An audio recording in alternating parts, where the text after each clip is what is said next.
thank you so much. Good evening, welcome. The Hat Award for Max Marienberg, ladies and gentlemen. Thank you so much. For those who I don't know, I'm Phil Galdston, Director of Songwriting here at NYU, and it's my pleasure to welcome you to the historic Provincetown Playhouse and this inaugural event of our guest's residency. I want to invite you to two other exciting events this week. One is, this is the inaugural event of our guest's residency, and the culminating event is Garden of Song, Wednesday night in this same room with a collection of outstanding songwriting students nurtured, curated by our resident. And on Thursday night, our esteemed faculty member and legendary attorney Michael Reiner is going to interview two of the most important executives in popular music, the co-chairs and CEOs of Island Records, Justin Ishak and Imran Majid. That's really interesting, particularly for you students. Before we introduce Ms. Nielsen Chapman, a few notes of recognition and gratitude. Dean Jack Knott and his Chief of Staff, Haley Scheck, for supporting NYU Steinhardt Songwriting. The Americana Music Foundation, led by the extraordinary Jed Hilly, wherever he is. He's not here, he left, he went home. He's out there somewhere. Really, without Jed, none of this would be possible. And those who contribute their invaluable time and talent behind the scenes. Americana's Dana Strong, who works with Jed, NYU's Drew Francis, Tom Dozie, the entire Impact Tech team, our student assistants, Harmony Delorier and Gavin Bermudez. Production coordinator, JC Ignacio. Okay, go ahead. And the precociously persistent and inspiringly inventive songwriting program administrator, Allison Sheehan. Finally, the person who's number one on all of my charts, my wife, Nancy Clark. Now, the remarkable music creator and performer you're about to meet has led a life, not just a life in song, a life as impressive, how can I put it? A life, I'd say, that has included challenges so severe, it's truly a testament to her character and her fortitude that she has survived and thrived. It's a life of depth and breadth few in our field can match. What's more, she's a woman of rare insight and even rarer ability to use it to communicate what she's learned along the way, whether doing so in words or in music. So how appropriate it is that I ask you to join me in welcoming to this episode of Words and Music, the 2026 NYU Steinhardt Americana Artist in Residence, Beth Nielsen Chapman.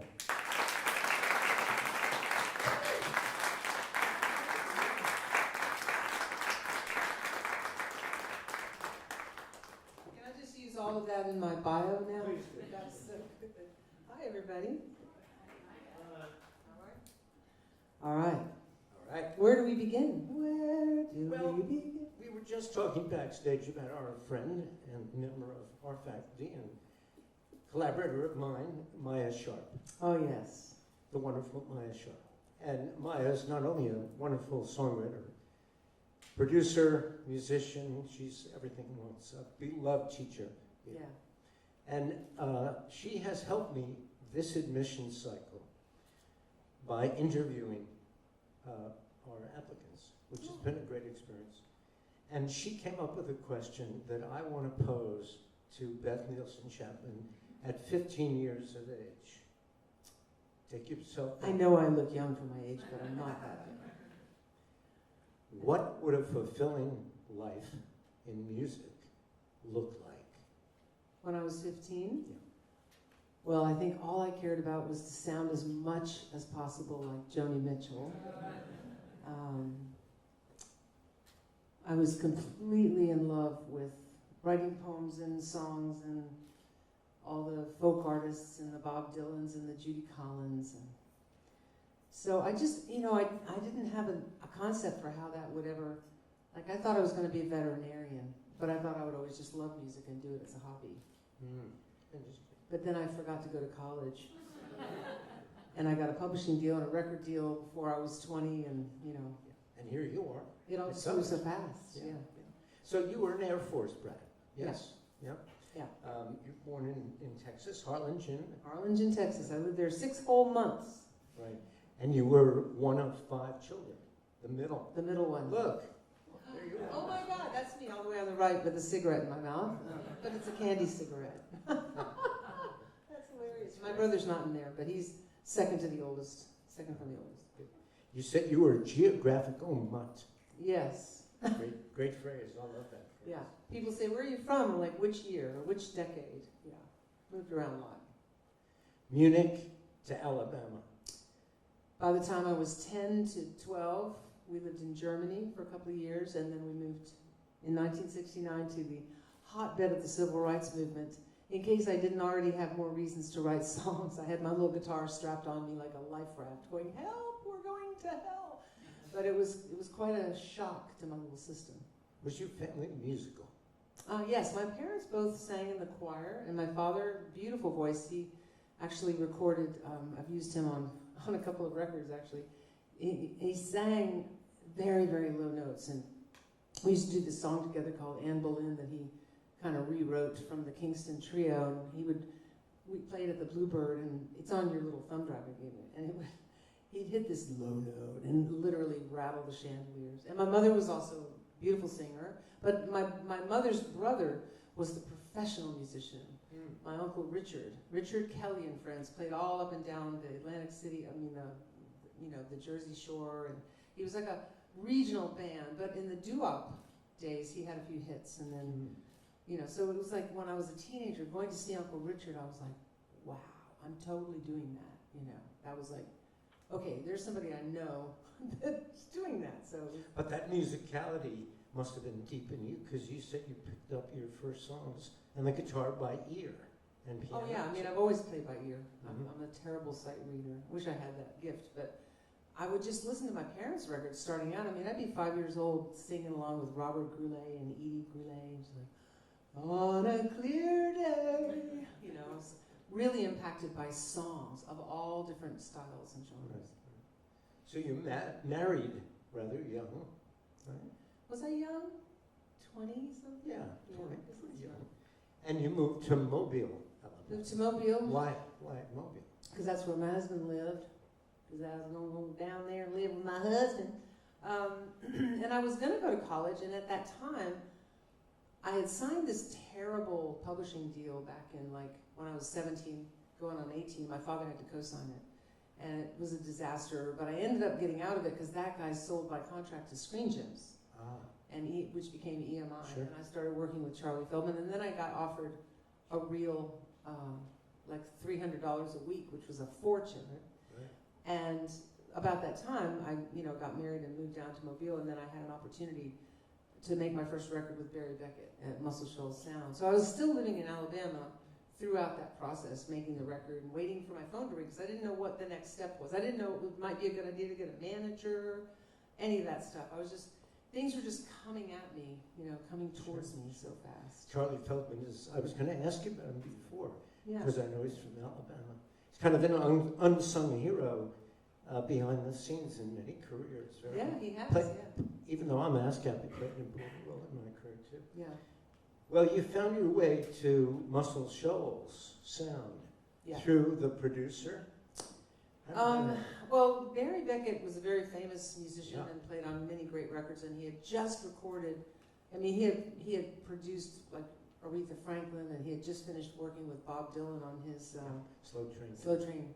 Yeah. And he had 3 albums that he was slotted to do for Capitol, and Charlie sent him my songs, and he said, I'll do one, I'll pick her, So it was just like, walk in, and, all the guys that are on the documentary were my band.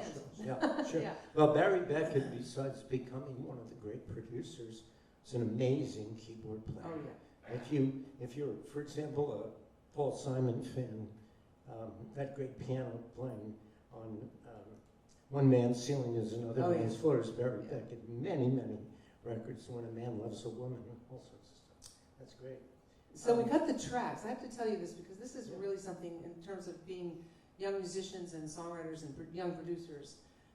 I'd always played and sang, so he stuck me in a little telephone booth in the middle of the room, and we just kind of had, David Hood and Roger Hawkins and all the guys, the big, great players all around me, and I'm sitting there like in a little fishbowl with them all around me, and I'd never played with a band like that, and I just started playing the song, and they just came up underneath me, and it was the most euphoric, amazing 3 or 4 days of getting all the tracks cut. Then we took a little break and we went home for Christmas. And I brought the cassette of the Rough Mixes home, played it for my husband Ernest. We're sitting on the porch barbecuing, raising the roof, playing it on the boombox out into the street. And we listened to those over and over, and he was like, this is going to be such a great record. Anyway, so I go back after the break, and I walk in the studio, and it's very quiet because we're done cutting the tracks, and now we're going to do whatever overdubs is. I didn't know what that was. Like, oh, that sounds interesting. And Barry's like, well, I got you all ready. He had a chair out in the middle of the room, which was now empty.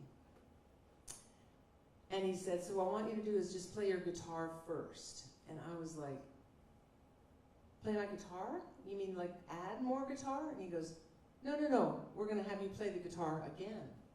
And I said, why? Because I've been listening to these. I sounded great. My vocals were great. The performance. And he was like, no. Well, that thing we did in the phone booth, that was just one microphone. Like, we can make it sound so much better. And I didn't know to scream no. I should have said no, but I didn't know any better. I was like, okay, all right. And he goes, and then I go out there and he plays me the track, but my voice is not there and my guitar's not there, and I'm very disoriented. I'm like, not even grooving at all with the band. It's very hard to overdub. And he goes, so what's the problem? And I said, I don't even know what part of the song I'm in. I have to be able to hear what I did before, and then I can play along with it. And he goes, well, I erased all of that. Yeah. And one of the players on the original tracking session was Mac McAnally. Sure. And so Barry goes, listen, Beth, don't worry about it. We're going to get this. I'm going to call Mac. He's going to come over. He's going to play your guitar parts, and you can just sing. And I felt so demoralized. There was something in me that just died. Now, up to this point, everything I'd done was so easy. It was like, I got a publishing deal, and I got this, and I got that. It was like, and my attitude was, of course I'm going to be a big star because everything comes to me and it's all going to be great. This was the first dip in my confidence that started that would become 5 years long. And so I just was like a fish out of water. So Matt comes over. First of all, he comes in, walks in, and he goes, those tracks were the best tracks I think I've ever worked on. Your voice on that, man, the vocals, they were done. They were done. And I'm sitting there trying not to cry. And Barry's like, well, Mac, we're going to do a different thing here, and you're going to play the guitar, Beth's going to sing. He goes, why? I'm like, anyway, long story short, I had to figure out how to get recorded what had already been done and I was already in love with. And it set me off in a whole journey between my relationship to myself in the studio, which is a much longer movie. But it took me a very long time to get over the loss of what that record could have been. When it came out, I sounded like I was singing like I had a gun to my Hear chest. what you sounded like. Oh, there you go. You should have played in the demo first.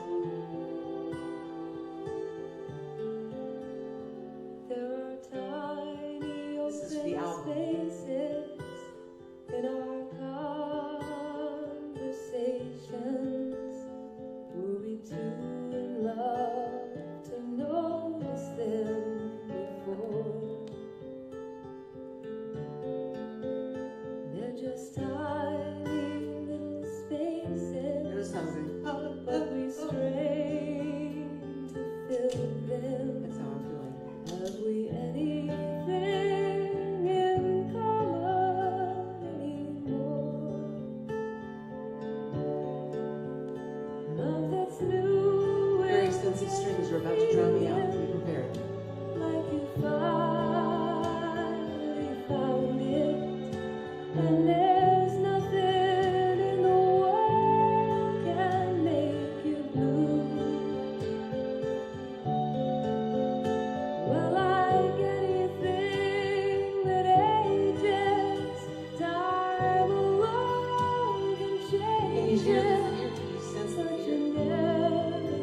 No, it sounds fine. when love Okay, you have to play is the majority of the original demo of that song. I don't have it. You don't? I sent it to you.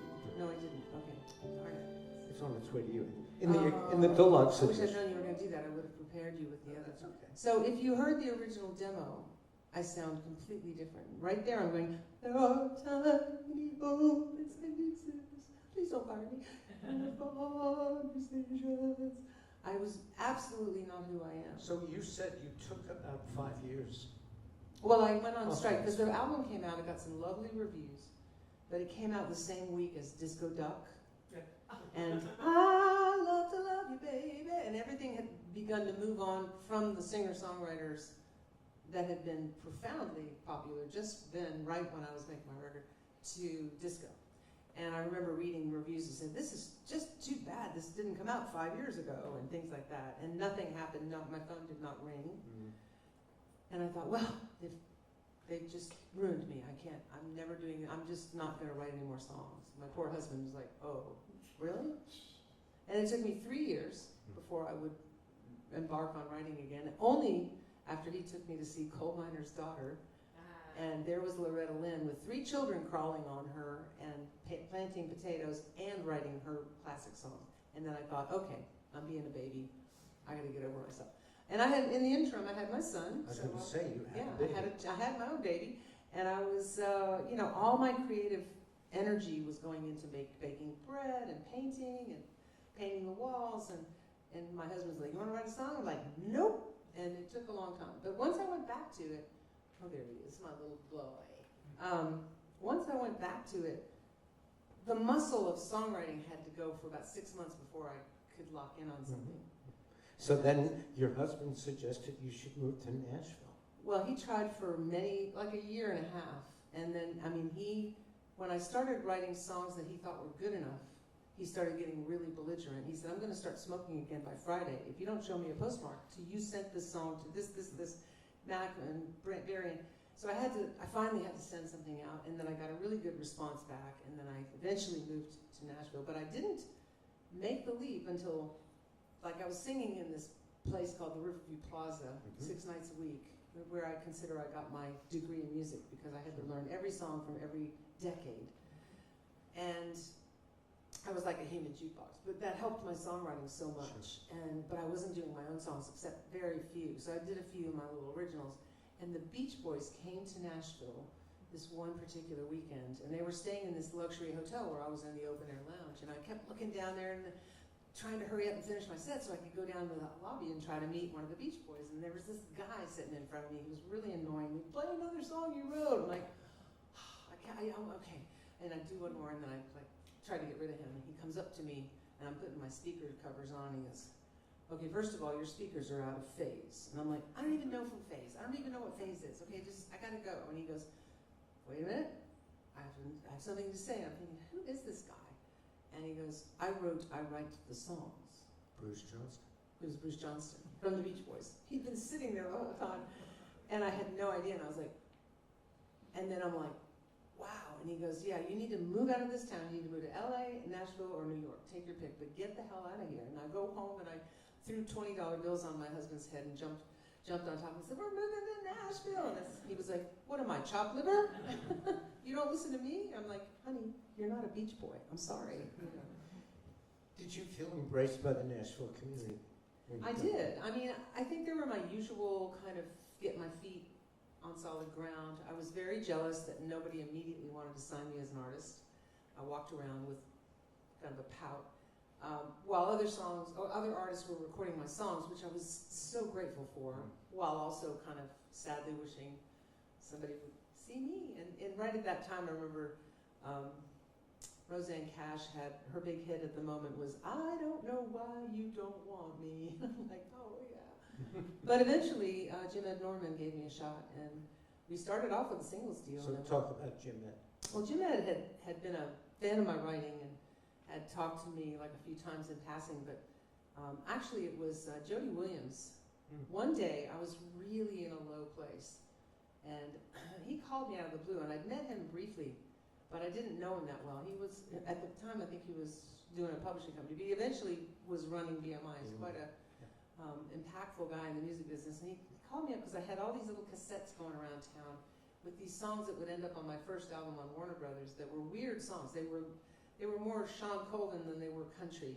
But at the time, I was having hits on country artists of songs I wrote, like Strong Enough to Bend and Nothing I Can Do About It Now had just gone #1 for Willie Nelson, and all these wonderful things were happening, and all these producers were like, we'd love to do an album on you, but won't you be country? I'm like, I'm not actually a country artist. I mean, I love country music, but I couldn't just limit it to that.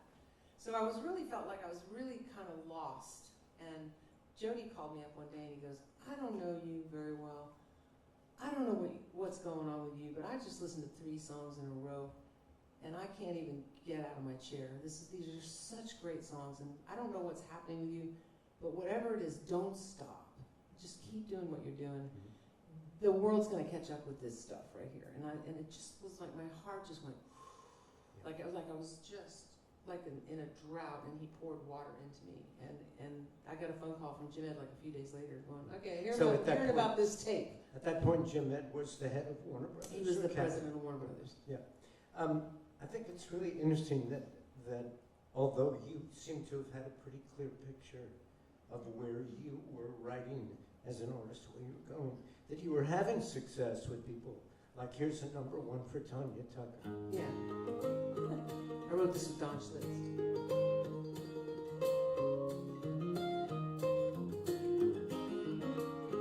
There's a tree out in the backyard that never has been broken by the wind, and the reason it's still standing, it was strong enough to bend. For years we have stayed together as lovers and as friends. What we have will last forever if we're strong enough to bend. When you say something that you can't take back, big wind blows and you hear a little cry. When you say, hey, well, I might be wrong, you can sway with the wind till the storm is gone. Sway with the wind till the storm is gone. Like a tree out in the backyard. So there's a hint of bluegrass. Oh, yes. I love bluegrass. There's a bluegrass in me. There's definitely bluegrass in me. And then what I think is also an interesting point. Hey, and Phil, could we have some of this audio in our monitors, please? It seems to have disappeared. I'm still hearing you. Like Willie Nelson. I mean, who gets to Willie Nelson? Come on.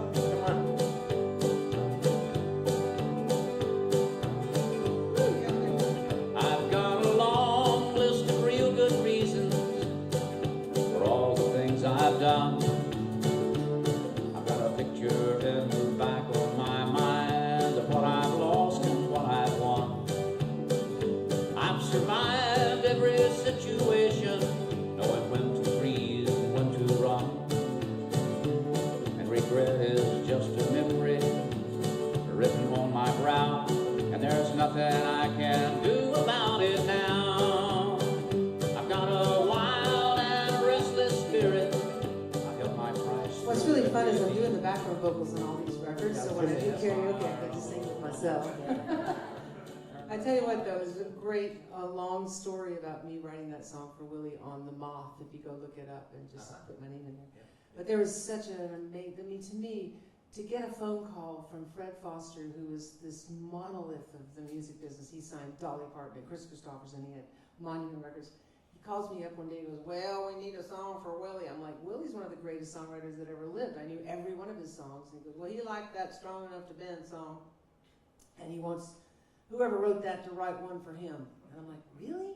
He goes, yeah, and he's not writing right now because his life just kind of blew up. And he's in between marriages and lots of things are happening. So you got 3 months, and I literally used every single minute of that 3 months. And it was one of my proudest moments to me as a songwriter that I wrote. To me, that song is airtight. It hours and hours and hours trying to get another thing to rhyme with now. And you know, some of y'all that I worked with today, if you see the pain I put you through, the pain I put me through is way worse. And I was sitting there, I remember 3 o'clock in the morning, I hadn't washed my hair in 2 weeks or fed my family.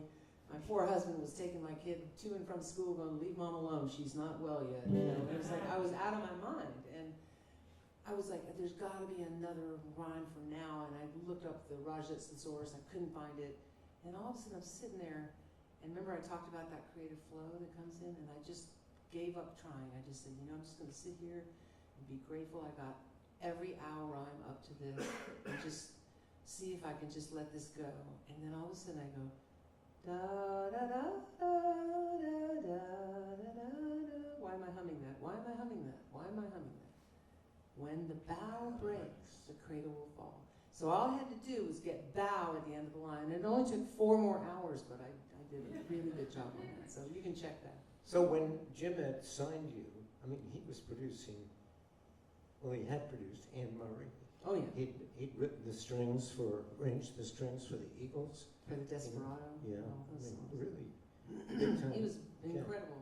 But he understood that what you were doing was what people at that time called more pop than country. Yeah, and he called me into his office to just talk about it because he wasn't sure he could even sign me in Nashville. And I said, no, and I agreed with him. I was like, I mean, nobody seems to think, maybe I have to move out to LA, but I'm not doing that. But, and he said, well, you know, we can sign you, but we just have to make sure that's the right thing for you. And I said, well, you know, and I was going on and on about all the country producers that wanted me to go country, and I can't do that to these songs. And he whips around, he goes, well, let me play a little something we're working on. And he turns around, and he puts on Take 6, Wow. who he had just signed. And this is a 6-piece a cappella gospel black jazz. Still going. And Still they're going. so amazing. And he just put that on, and I went, okay, I'll sign. Where do I sign? I mean, okay. And I realized he's a connoisseur of great songs. He's a connoisseur musician, and that's really, really rare. And even, you know, he was incredibly generous to me because we started working together and we started cutting some sides. And he was used to, you know, he produced Crystal Gale and a lot of artists where he would just whip in and kind of check it over, and then he'd leave and go be the president of Warner Brothers. And he was involved, but he wasn't hands-on every single day. But he had this engineer who was incredibly well-respected, very good at his job, but he and I didn't get along at all. And his name was Eric Prestige. I mean, we got along personally, but I mean, I would come back the next week and he would have put all these sounds on my record that I didn't approve, and I was waiting. After what happened on my first album, I turned into a major control freak on my second album. I mean, I even warned Jim and I said, I'm not gonna be little Miss, where do you want me to stand? I'm like, no. Everything has to be recorded. From the minute I walk in the studio, nothing is allowed to be erased. I was so paranoid.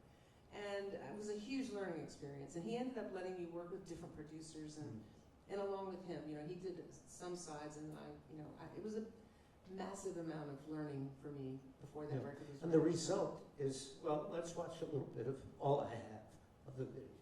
Oh yeah. This is back when I was very young. First of all, there you are at a piano. Yes, I'm playing the piano.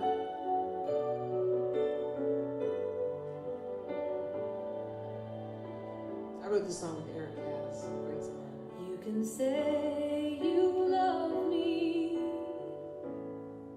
and I'll believe that's true.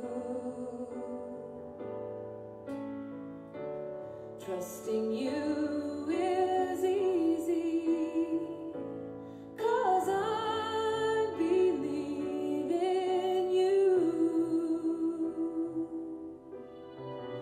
There is nothing I would miss as long as we're in love like this.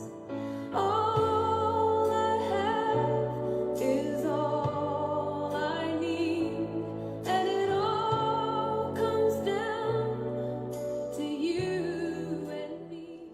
So that song came out, and the first single was called Walk My Way, and it went to like upper teens, and it did really well for coming straight out of the box. This is back when they had this thing called adult contemporary, which I don't even think exists anymore. But And this is before Clinton changed the laws, which ruined American radio, but that's another movie. But right at that time, early 90s, that came out. Then this came out, and it went to number 3 on the pop adult contemporary charts. And I was selling a good amount of records, but not as many as you would think, considering the massive airplay that I was getting. And I kept going to Jeanette saying, something's not right. Every time I go anywhere in a record store, anywhere, they have me under country. I mean, it's not on a country radio station, so there's this big disconnect. And he kept saying, that's weird. Maybe, are you sure? I mean, and I started telling my friends that are in other cities, will you go to the record store and see where I am? And they're like, yeah, you're under country. Isn't that weird? And I couldn't convince Warner Brothers something's wrong. And then that year, Mary Chapin Carpenter won a whole bunch of awards. She got Song of the Year for a song called I Get Lucky or something that she wrote with Don Schlitz. And she jumped out of the audience. I jumped into the audience from the CMA stage and ran into the audience and sat in Lyle Lovett's lap while singing the song and brought the house down. And it was all anybody could talk about the next day. It was in like major news. It was like a big deal. And I sold about 7,000 records that day. And they were like, wait, what was that? And I'm like, yeah, what was that? Could it be that I was under country and I have 3 names? And it's like, they walked in the record store and they went, she was on the thing last night, Beth Nielsen Chapman? Yeah, that's gotta be her. Wow. And what had happened is WIA, some brilliant person at WIA in the factory went, yeah, it's from Nashville, it can't be pop, it can't be anything in the country. So yeah, put it in there. And then there was just no communication. But you did enjoy significant success in the UK. I did, yeah. And that because established. They just have BBC radio, it's like NPR, Yeah. it's everything radio. Yeah. So that established a successful Hugely. run that, Yeah. that continues today. To this day, I can go over there and play a 2,000-seat theater and get a choir behind Now, me. you went on to make a few more records that were reprised, but right before the second one, your family experienced Yeah. tragic. Yeah, between finishing up the first record and then we were working on the second one, and I went to England. I went, it was a long process of recording, and just as we were finishing it up and we were getting it mastered, my husband, who had actually started becoming more interested in publishing, and he was studying about publishing, and he had made a career shift because we had a little bit of money coming in from the hits, suddenly was diagnosed with a very rare form of lymphoma and basically given 6 weeks to live, and it was just absolutely a shock. He ended up living 18 months because he just refused to go anywhere. He was just like, nope, not going to let anybody tell me when I'm going to go.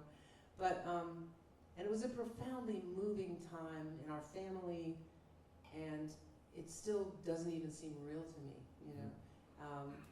And during that time, the most amazing thing is I had written this group of songs about a year before that ended up being songs that I finished after he passed, that I realized they were premonition songs.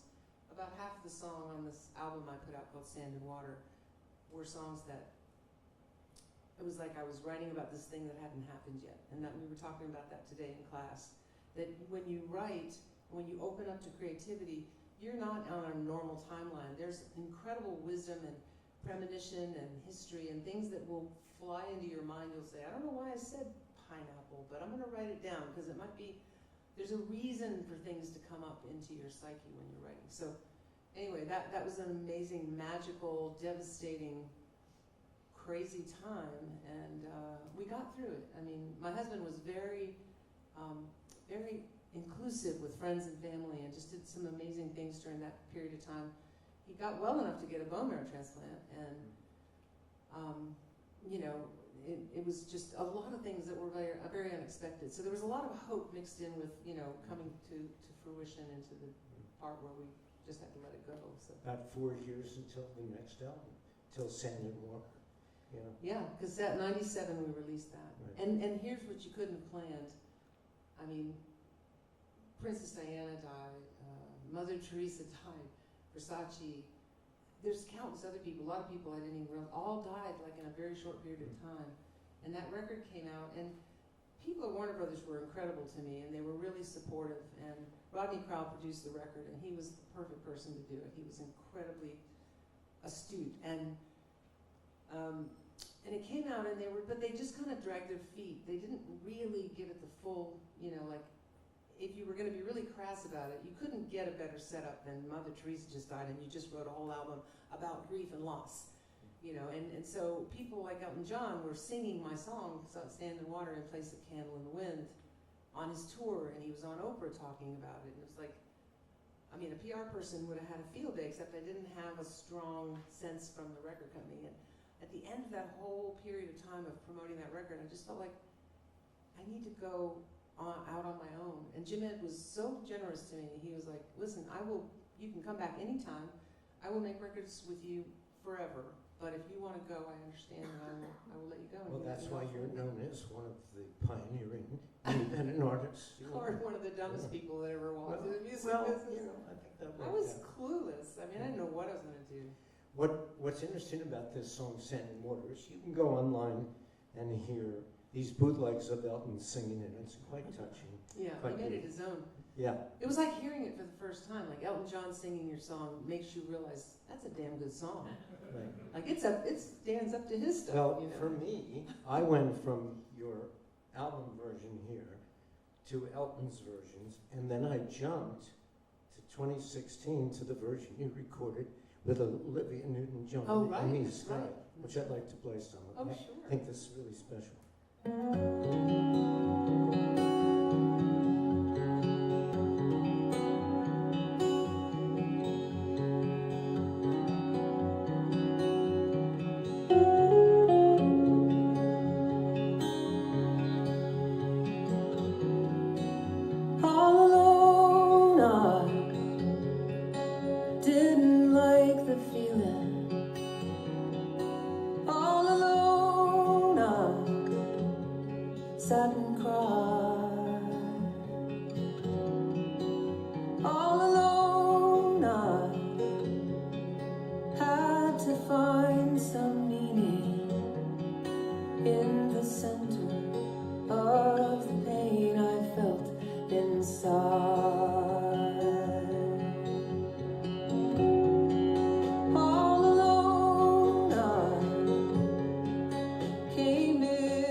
Any better than having Olivia Newton-John sing in your background vocals. And what was so incredible, I made a whole album with Olivia and Amy Sky, the other artist there. They called me up, they had been working together for years, and Olivia goes, "Hello, darling." And I'd gotten to be friends with Olivia. I went through breast cancer in 2000, around 2000, and she became a really deep friend and helped me through a lot of that. She calls me up though, do you want to make a record on grief and loss? I'm like, absolutely. So we got together and wrote these songs, and we recorded a few old ones like that one, and it was just such a joy to work with her. And right at the end of that tour is when she started to have a recurrence of her cancer, so that was a tough one, but she was an amazing light into the world. She's still shining all over everything. So coming out of your own challenges with breast cancer, I think you turned inside in a different way, and you came up with Deeper Still. Well, the weird thing is I wrote the entire album of Deeper Still and recorded it. And the last day of recording, I found out that I had breast cancer. And every single song on that album sounds like I wrote it because I went through breast cancer. It's all about resilience and coming through stuff and going, okay, I'm not giving up and all this stuff. And it's one of those things, you know, where it really solidified for me that when we write and when we make art, we are getting a lot of help from other sources that are deeply, deeply knowledgeable, much more than we are. I was like, when I get sort of stuck writing, I'll go, come on, throw something in here, dude, or whatever, you know. I mean, I even call on John Prine sometimes personally to come down and help me finish songs. So it's a magical thing. If you believe in it, it actually works. But if you don't believe in it, it won't work. So just believe it. I love what I read about your public service announcement during your post-breast cancer. So I went back out on the road. I had to take a year and a half to get through a very not fun year and a half, but I was very fortunate and was caught early. My son was just going off to college, and he had to come back and see me at Thanksgiving with no hair and all that. But in my healing through cancer, it really helped both of us to heal a lot through the loss of his dad. I came out much stronger and more knowledgeable about a lot of things in terms of my health, which is a good thing. But, and then I had to put out Deeper Still, which now sounded to me like, oh my God, there was so much depth to that record that had to do with that experience that it was already in the record, pre-done. Anyway, and I took it out on the road, and I would stop in the middle of my show, and I'd say, we interrupt this program to bring you a public service announcement. Please, ladies and gentlemen, make sure that someone feels up your breasts at least once a month, especially ladies. And it's not hard to find volunteers for this if you don't want to do it yourself. And I did this whole little thing, and I'd say, if you find something and you don't see it, physically see it, or prove what it is, then it's still there. Because I had almost gotten really too far gone. I mean, I had been given the wrong advice by my doctor, like, it's nothing to worry about, just wait and see. And anyway, I had people writing me going, thank God you said that, because I had no idea, and they went and found out they caught it early enough. So let's interrupt this portion of This Is Your Life to talk a little bit more about songwriting process. Yes. Do you tend to start in a particular mode of writing? Do you tend to start with chords? Do you tend to start with melody, with concept, with lyric idea? I don't tend to write a lyric by itself. I had a funny little conversation with Elton one time backstage, and he said, you should really send me some lyrics. And I'm like, oh my God, I wish I could. I have nothing that I don't write lyrics unless I have a melody to it. And I told one of my songwriting friends, and they went, and why didn't you just give them your lyrics? I'm like, because I've already got the melody. But it's Elton John. I'm like, I know. I start with a sound. I might be playing a guitar. I might just hit that chord, and then that chord will speak to me, but I mush around a lot. I just go, let it all die, you go, my life, I know, I'm just making this up as I go, and all that I say that I. So, you know, I'll do a little bit, and then I'll go back and listen to it, and then I'll take what I like and then kind of build from there. A lot of times, I'll get halfway through. I'm going to tell this little story about This Kiss, which was a big hit that I wrote with Annie Rogoff and Robin Lerner. And we had written the verses and the first chorus and this great tag, this kiss, and it was really complete. It felt like it was done, you know. But now we have to write a second verse, and that's really a challenge. And we kept trying to think, what can we write about? You know, like Thinky Thinky. And Thinky Thinky usually makes for an office song. It sounds like a bunch of songwriters thought of a song to write, and they're really, really dull. What you want is like, she wore diamonds in the soles of her shoes, you know, where you want that kind of writing. So all I know to do when I'm writing is just to kind of like take another flying leap at the song. So I'd be like, you know, saying through the whole thing, and like, this kiss, unstoppable. Right after the chorus, this kiss. Cleopatra was a snowflake, and that just fell out of my mouth. And they went, "No, she wasn't. No, we're not putting that in the song." And I was like, "I'm writing it down." And Annie goes, "Why are you writing that stupid line down?" I mean, because I said it. I mean, why would I say that? That's so random. And you're going to make sense out of that? I'm like, I don't know. I mean, I'm just gonna see, I'm gonna let it sit around. I'm not gonna invite anything in that comes from the other side, even if it doesn't make any sense. And they were like, we're going to lunch. And they left me there for half an hour, and they came back, and I'm still going, Cleopatra had a snowflake. Cleopatra was a snowflake. Cleopatra was a snowflake. Snowflake, snowflake. And Annie just got right up in my face, and she said, Beth, we're not putting Disney characters in our hit song. And as soon as she said Disney, I realized, wait, it's not Cleopatra, it's Cinderella. And it's not snowflakes, it's Snow White. And they're talking about love, and they're like comparing notes. And they went, and I went, Cinderella said to Snow White, how does love get so off course? So all I wanted was a white knight with a good heart, soft touch, fast horse. And they went, God, that's brilliant. I'm like, I know. Guess who helped me write that? Weird ass, whatever that thing was that came over from the other side. So trust that weird stuff. 100% of the time, it's not going to be the right thing.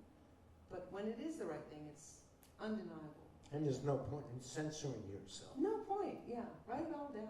Yeah. I mean, Don Schlitz used to erase. I'm like, stop Yep. erasing. When you oh walk my in the God. same thing, erase. Oh my God, no, it should be unallowed. No. I have pages and pages. I know. Let's talk about this, kids. Here's a collage of the demos. Oh yeah, A okay. few demos. You'll explain. The first one is Annie, one of our co-writers, singing, and we thought this was a Patti LaBelle kind of like pop, brandy, kind of a pop R&B hit. We had no idea that it was going to be a country hit. We were thinking it had way too many chords in it and weird words like centrifugal. Yeah. But she had this incredible phrasing. Annie's from New York. She did a lot of like street singing and stuff. And she had this great phrasing. So we had her sing the first thing. Here's Annie.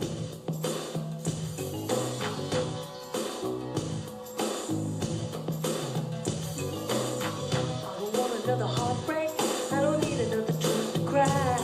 No, I don't want to run the hallway. Baby, hello. Oh no, goodbye. But you got me like a rocket, shooting straight across the sky. Now it's the way you love me. It's a feeling like this.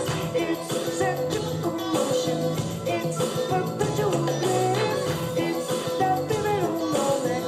It's impossible. This kiss, unstoppable. This kiss. Cinderella said the slow way. This is Janie O'Neill. She did the demo that Faith All I heard. wanted was a white knight with a good heart, soft touch, fast horse. Ride me off into the sunset, baby, I'm forever yours. It's the way you love me. It's a feeling like this. It's centrifugal motion. It's perpetual bliss. It's that pivotal moment. It's unthinkable. This kiss,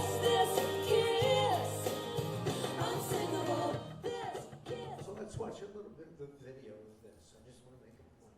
Okay. Of Faith Hill's #1.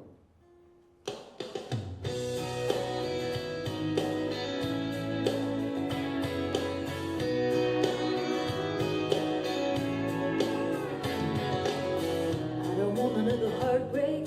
I don't need another turn to cry. No, I don't want to learn the hard way. Baby, hello. Oh no, goodbye. But you got me like a rocket, shooting straight across the sky. It's the way you love me. It's a feeling like this. It's centrifugal motion. It's perpetual bliss. It's that pivotal moment. It's impossible. This kiss, unstoppable. This kiss. Cinderella said to Snow White. So I don't know if they'd let those kids do that in this day. I never realized it. the thing is, this is one of those classic examples of a song. I can think of a number of others that is such a winning combination. Song, record, performer, moment in her career, Yes. video. The perfect storm. That it's very, very easy to overlook the art and the craft of this song. Very, very easy. As you mentioned, there are words in this song you don't hear in other songs, centrifugal. Yep. not since Paul Simon used in 50 Ways to Leave Your Lover, I could be lost or misconstrued, Yeah. right? Centrifugal, perpetual, subliminal, all of that. But in many respects, what's even more impressive with that is the marriage of the music and the lyrics, the structural innovations, and also for the songwriters, musicians, the key change. And I have to say, a great deal of the musicality of that song was Annie Rogoff.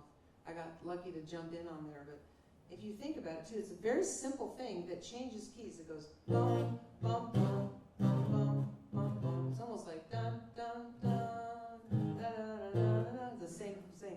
So it's da, da, da, da, da, da, da, and that's the verse. And then the chorus goes to this. Remember earlier today, and I was saying, go to another chord for the next session. They go da da da da da da da da da da da bum bum. You could almost do the verse over that. I don't want another heartbreak. I don't need another train. You can almost do that. Well, the verse is in B in this record, and the chorus is up a fourth Yeah. in E, and the bridge And the bridge is in C. the bridge, and we got through the second verse. We wrote the second verse, and we had the chorus. And I thought, we're done. We're just going to turn around and go back through that chorus. And Annie goes, no, we got to do a bridge. I'm like, what? This song's already so complicated. It's got three big parts, you know, very catchy. Each one's very catchy, and there's no filler in between. You don't need a bunch of chords going blindy, blindy, blindy. It just goes packed with adventure, right? So it goes to this kiss, this kiss. I thought we're done. This kiss, this kiss.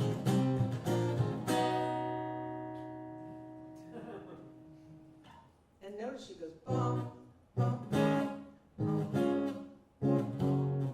It's the same figure. And the other thing we did though, we moved that whole little, what's familiar about it is the cadence of it, but we didn't go this, da, da. The phrasing is different for each section. That's right. So the verse is ba da ba da ba da ba ba, and then the chorus is ba ba ba ba ba ba ba ba ba da ba ba da. Totally different rhythm, which is something that gets missed a lot these days. And then the chant is ba ba ba ba, right? So it's all hooky, but it's different.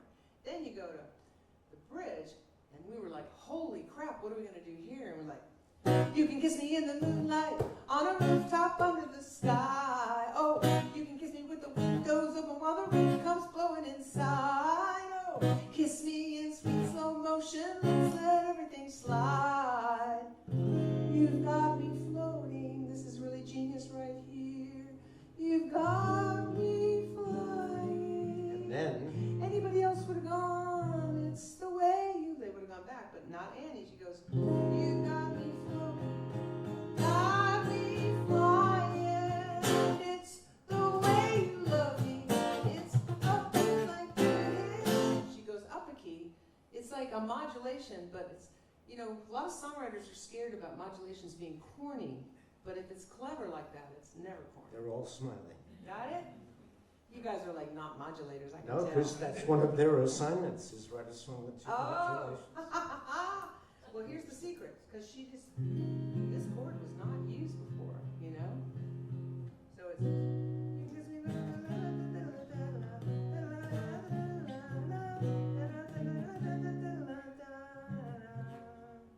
You've got me floating, you've got me flying, it's away. Cha-ching! Yeah. Yeah,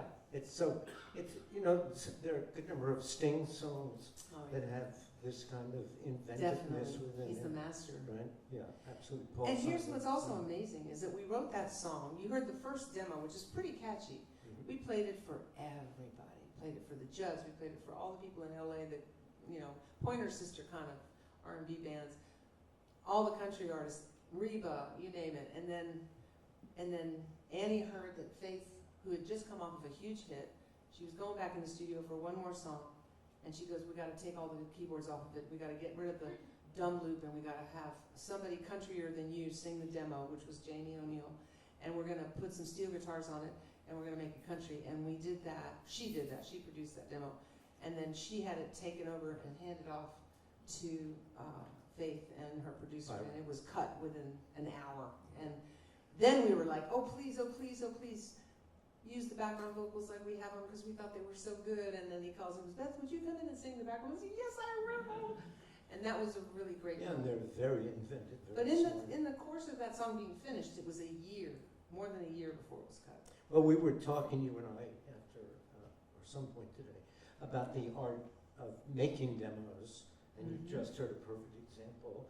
And since most of us can make recordings, demos, masters, whatever, in our bedrooms, on our phones, or we sometimes miss that crucial collaborative aspect of making a demo, of looking outside Yeah. and saying, well, yeah, I can sing this really well, but who might, quote unquote, sell this Yeah. better? And I was a recording artist, so when I was singing on my own demos, people would be going, well, why isn't Beth cutting the song? She mustn't think it's a good enough song. She's not putting it on her album. So I would use country artists and, country or sounding voices a lot on my stuff. So it should be noted this received 2 Grammy nominations, but more important, I think, as a songwriter, was ASCAP's Country Song of the It was Year. the year, the song of the year, yeah. A really, really big deal. That was great. CMA. Yeah. And ASCAP Country. That's right, that's right. So when we talk about you as a writer, I think if we go through a list of collaborators, just some of your collaborators, Bonnie Raitt, Emmylou Harris, Bette Midler, Elton John, Neil Diamond, Trisha Yearwood, Martina McBride, Michael McDonald. These are people, I mean, it's just a remarkable, remarkable range. I know, I can't believe it, actually. I can't believe it. One thing that I think is really interesting about this is, I'm interested in your reaction. I mean, you've kind of answered. I once had the great opportunity at a dinner to sit next to the fantastic songwriter and Broadway legend, but was known as a great songwriter before that, Cy Coleman, who wrote, go look him up, wrote songs that you can't believe somebody wrote. They're so ingrained in it. Masterpiece. And he turned to me and he said, so when you're pitching your songs, how do you do it? When you go in, what are you thinking? Are you thinking about what they're looking for? And I said, yeah, of course. How about you? I mean, this guy wasn't pitching songs anymore, but still. He said, no, I never thought that way. I didn't think about what they wanted. I only thought about what they needed. That's a good attitude. And it's a really good point because a lot of publishers, pitchers, people like that will be thinking about what somebody said they wanted as opposed to where is the next developmental stage and how could this song change things? And that's what this Kiss did for Faith Yeah. Hill. Yeah. Absolutely. It certainly changed my life. One of my favorite stories is Annie went for a vacation to like Bimini Island, somewhere in the tropical islands, and she was in this shallow water, and there were these little girls probably between 11 and 13 years old, about 20 feet away, and she was floating on her little raft, and they were over there singing, this kiss, and she wandered over to him. She goes, I wrote that song, and they just looked at her like, weird lady. But she said that made her day. Sure, that's great. So beyond this, I mean, we could talk about this fantastic, if you will, kind of mainstream career as a writer, independent career as an artist. But you've also, when I was introducing Beth and I talked about the range of her work, so let's just look at 3 projects outside of kind Are of you the sure? It's genre. pretty scary. Yeah. Oh yeah, So the here we 3 have- weirdest. The 3 weirdest. You know, an album of hymns. Okay, well, this one to the left is a record that I made for my mom and dad, who were, Catholic, and they were the old Latin hymns that I grew up listening to between my parents' kneecaps when they sang in the choir, and they were like in my DNA. And I really wanted to just, every recording of those songs you would ever hear would be in a cathedral with lots of natural reverb, and it'd be just like, praise us, and they were beautiful, but I got my vocals straight up, and I got my son to be the tenor, and my dad was the bass singer, and then I sang, and it was all a cappella.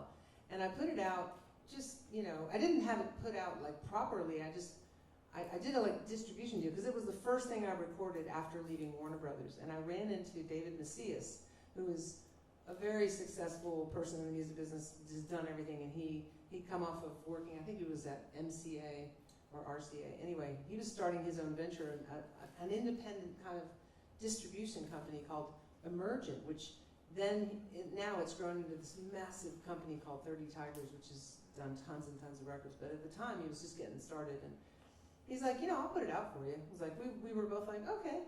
So I had 2,000 of them made up, and then I got on NPR on the song, All Things Considered, and Melissa Block was curious to interview me because she thought, this is such a beautiful album, but yet you wrote this Kiss, and you wrote, and she goes through all these other songs, and you make your own records, and like, why did you do this? And I was just saying, well, my parents and whatever. And she played little snippets from it. You can actually listen to the interview, but she did a great interview, but she played like little snippets of like Ave Verum by Mozart, which I moved to guitar, and it's more like a folk version of it. And their phones went like, and I sold probably about 47,000 of them in the first 6 months after that. But the difference was, I owned it. And I found out that, I'll never be able to pay Warner Brothers back the money they say I owe them. It's bunny money, but I still won't get any profits from them. But I made $8.50 for every album that I personally, and it was just like, wow. It was just mind-blowing. That was a really special thing. And then I put out a double album in 9 different languages on one CD, and the other one's all in English, and that one took 10 years, so I went all over the world to do that one. And then the children's album on astronomy called The Mighty Sky was nominated for a Grammy, and I got to go and hang out with astronauts. It was great. Well, talk about not censoring yourself. Yeah. Not just following that path of this Kiss. Right. No, that's why I was having such a hard time being told you should be a country artist. I'm like, I got a whole lot more other stuff to do. And I'm still like, I want to do a bluegrass album, and I've got a bunch of jazzy kind of songs. Well, also in 2005, you made Look, this remarkably eclectic record. Yeah. And here's this lovely ballad, the title song.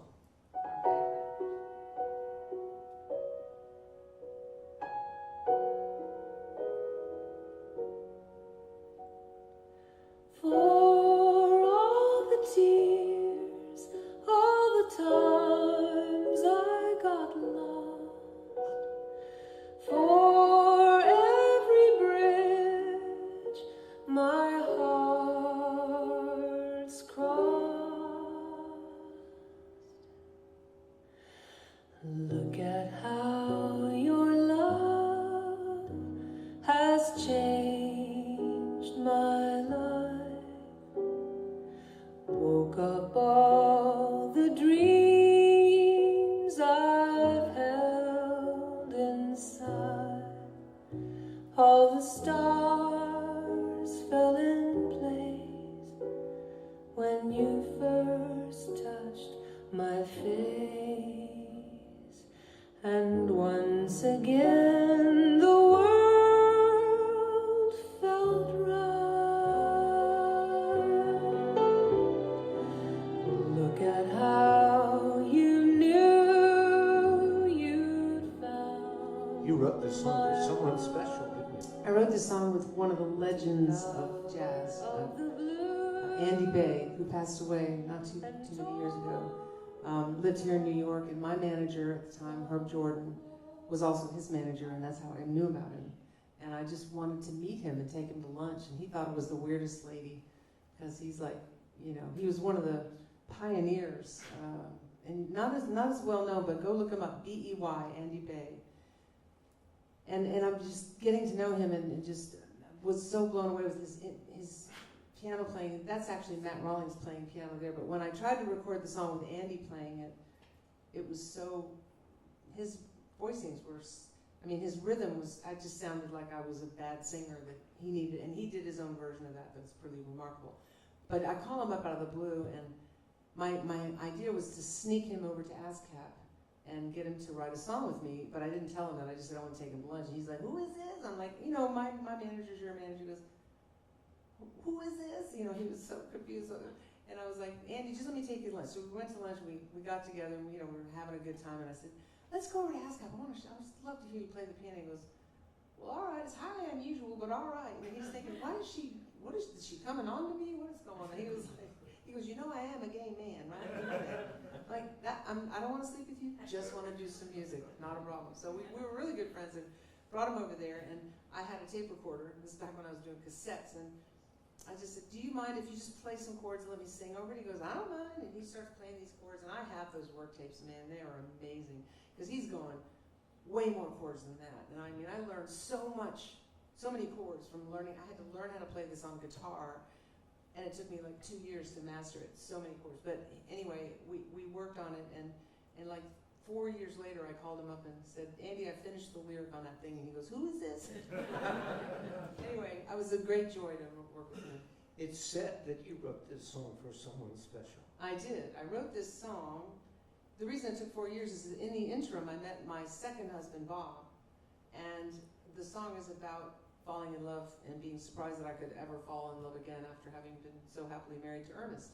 And so it had been about 4 years since Ernest died when I met Bob, and then it took another 4 years to finish writing the lyric, which is about just being surprised that you can keep on loving. Yeah. So there were more records to follow, and there's still more records to come. I can't believe they're still here. They haven't left yet. I want to focus on a couple of Okay, remaining I'm loving points. that you're doing all the heavy lifting. I can just answer your questions. Uncovered, very interesting record of you recording songs you'd written, that 7 of which had been top, I think, number ones. 7 were number ones, yeah. And you were recording them. My recordings of songs that other people had covered, so I called it Uncovered. And then that old damn Sean Colvin's had a record out by the same name. I'm like, wait a minute, but we didn't realize we were doing that. So. Well, it brings me to this question. My first interview, my first guest in this series, a long time ago, was the utterly remarkable Hal David. Oh, I got a Hal David song on there. Yeah. And Hal, one of the great lyricists of all time, and if you're not familiar, just go listen to Alfie. Oh my God. And the world will be fine. Let's just start there.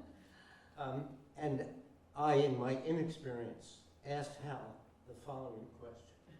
I'm sure there are covers you love, and he nodded. And he'd sent me, by the way, 100 CDs oh my of God. Backrack David covers Oh my that he God. wanted me to choose from for this gigantic box arrived. I still have this. Fantastic. I said, I'm sure there are covers you love. Would you tell us about some you don't love? Uh-oh, did he say mine? Now, Hal was a very skilled politician. He was the president of ASCAP. I don't like for a where long this is time. going. No, none about you. It's coming to you. Okay. And then there was a pause. I said, so can you tell us about some you don't love? Pause, and he said, well, if they were hits, I learned to love them. So what I want to know, now that I'm a little bit more experienced, is what are you hoping for in a cover? What are you looking for? What am I hoping for? What? When somebody covers your song, what's your hope? I'm hoping they don't ruin it. I'm hoping they get the words right. And it's a weird thing because if you get as far as having an artist record your song, you're supposed to just be humble and grateful, and I am grateful. But it's important that they listen to the song. And if they want to change it, it's important that they say, hey, do you mind if I change that word? And I have a great deal of respect for artists needing to make changes. That's not a problem. But I tell you, there's been a couple of times when it's really upset me. And one of them is Don Williams cut a song called Maybe That's All It Takes. And my dear friend Garth Fundus produced it. And it had this beautiful ascending bass line. Maybe that's all. Sorry. Forgot how to play it. Maybe that's all it takes. Just letting go of the old mistakes. Holding on tight to the love we made.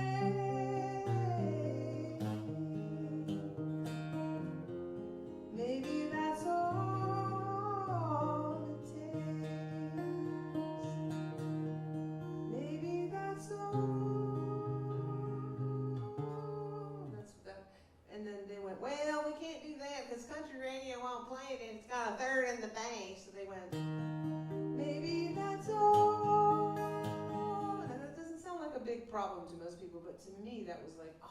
That's why I'm asking. And it Because stopped they have at to 13. anticipate this. Another one was Happy Girl, was a number 2 hit for Martina McBride that I wrote with Annie. And again, it was like,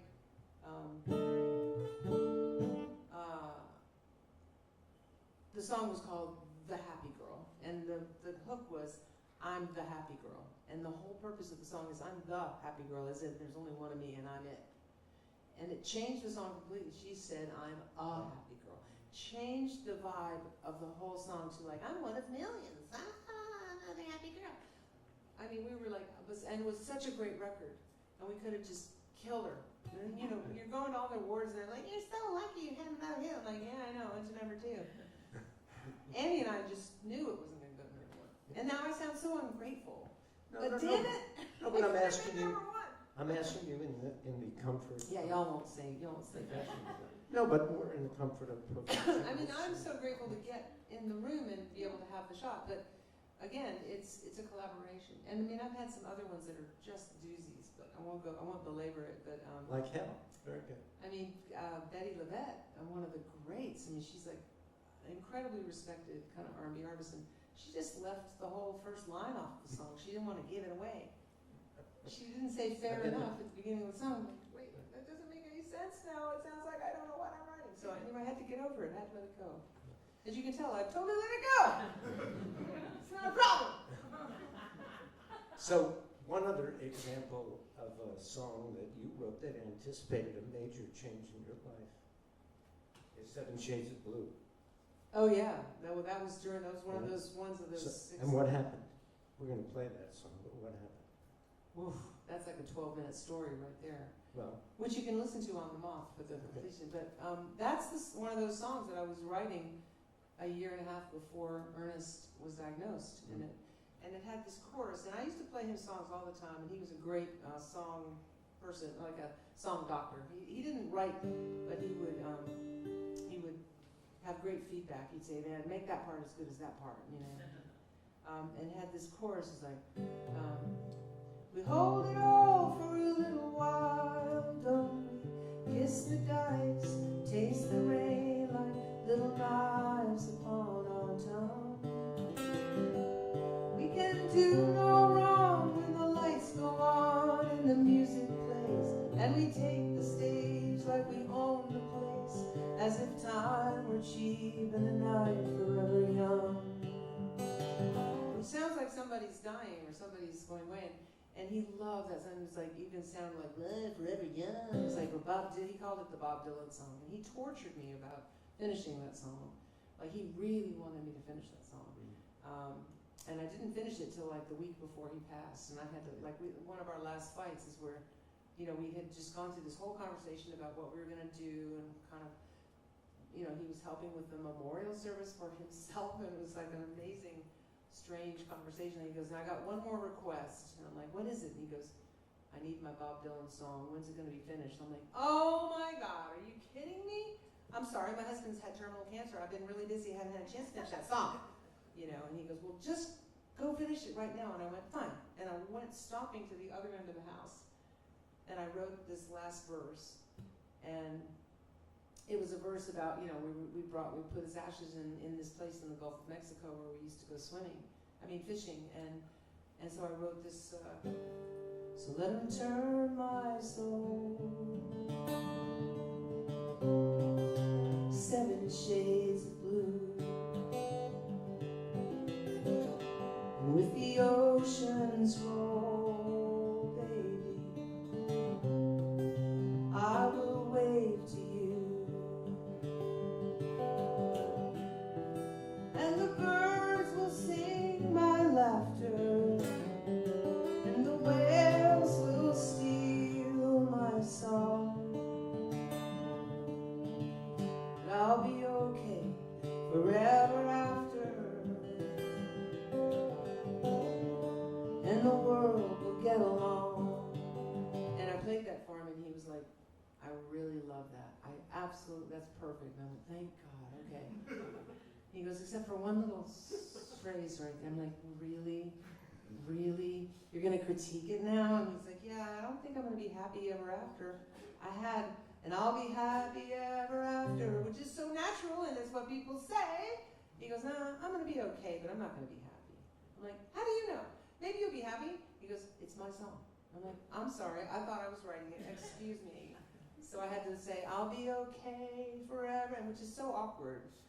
And I've left it in there and out of respect for him, and every time I sing it, I go, hey dude, you know. I don't think he was right. I still should be happy ever after is better. But you can see how I can finally let things go. You know? If it's your dying wish, it's definitely. So you've received so much wonderful and appropriate recognition, including induction to the National Oh, I Songwriters. still can't believe that happened. Yeah. Oh my There you God. are. There There I you am. are. Really great. That's my son there.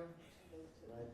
Well, I wanted everybody to see what happened to that little boy from that picture. I know, he was all big guy Before. now. Yeah, yeah. Can you see that? There That's he is. great. He's a wonderful and very interesting person. He's very interesting. Yeah. Crazy Town, your most recent Yeah. record, has what I think, with all due respect to Kev Moe and our friend Roseanne Cash, who was the first NYU Americana artist in residence, Yeah. I think the definitive version of a song that I think is major in every respect. So we're going to go out on this song, except for one more question. Yeah. If you'll play some of that video.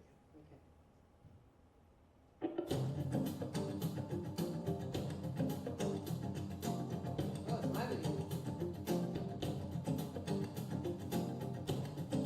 Way back when, in the beginning of time, man made the fire, then the wheel went from a horse to an automobile. He said the world is mine. He took the oceans and the sky. He set the borders, built the walls. He won't stop till he owns it all. Here we are, standing on the brink of disaster. Enough is enough, is enough, is enough. I know the answer. Put a woman in charge. Put a woman in charge. Put a woman in charge. Put a woman in charge. Put a woman in charge. Put a woman in charge. Put a woman in charge. Time has come. We've got to turn this world. What a statement. Yeah. Put a woman. I wrote that with Kev Moe and Simon Reese Parker. It's great. It's wonderful. I urge you both. I was really kind of honored that Roseanne, Kev chose Roseanne Cash to sing the background vocal on his video.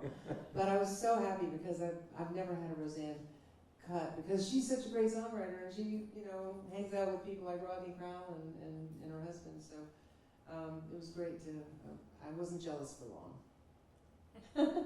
So we opened this with a question, which was, what did 15-year-old Beth Nielsen, what did she foresee? What did she envision? What did she dream was a fulfilling life in song? If you had to make a suggestion to these young people, what might be a fulfilling life for them in song? What would you say? Well, you can never imagine where it's going to take you. I could have never imagined any of that was going to happen. And I still, when I look back on the names that you just mentioned, I still have to pinch myself because they're the people that I looked up to and was so inspired by. But I would have to say that you are the CEO of your spot. And as great as all those artists are, there's literally only one time in all of history of time and humanity where there's been you looking out from behind your eyes. And your story is just as fascinating as anybody's story if you can open up to how to tell it. And how to tell it is just to do all the deep work of knowing yourself and learning and being open and taking risks and all that stuff. I would say to anybody embarking on, you know, envisioning themselves professionally as a songwriter or a person in the creative arts is to try to keep a separation. Don't plant your seedlings too close to the superhighway of the business. And the business is going to be the business. You can become proactive, you can be involved, you can do things to help and all that. That's great. But if it starts to weigh down your creative energy, take a break and just go work on getting your creative energy back, because that's the most important thing. Your body of work is something that is of intrinsic value. Absolutely, whether or not you see a dime, it is touching people. It's going to find its way. Someone's going to be listening to your song, reading your book, watching your work. It's a living thing, and it goes out into the world, and it's got its own, it's like the probiotic of our human need to heal. It's the probiotic answer to everything. Post-pro, whatever it is, a pre-pro, po. But that's what I would say. I would say find a way to learn how to relight your own pilot light, and you'll need to relight it many times. And you can help each other do that. And find community of creative other beings that are resonating with you. And do weird shit. No, write with somebody that's totally different. You know, when I wrote that song with Andy Bay, I would have never imagined where he would have taken those chords and where my voice had to go. And so, you know, try not to get in a rut at the same time. Just have fun. And remember the most important thing you can start with, when you asked me earlier, how do I start a song? P-L-A-Y, play, like a child, like a 5-year-old. Just let it talk to you. It knows anything you start has a trajectory that could be a finished song. Whatever chord you pick, or whatever way you start that day, in the shower, at the piano, or whatever, just know that you can choose to follow it and ask it to keep giving you information. And there's this amazing thing. I mean, I literally feel like I have this relationship with this help that comes to me. I've talked to John Prine about this. He had the same experience. Because I was like, I mean, you're such a goofball, but you're saying such amazingly brilliant things that are so deep and so resonant for other human beings while also entertaining us. That's my highest goal, you know, is to be entertaining but also moving people. And he goes, yeah, I don't know, I just like listen for it. You know, it's that simple. So have fun, listen for it. Don't ever take yourself too seriously, and for God's sake, don't worry about all the music business stuff when you're doing the writing stuff. Keep those separate.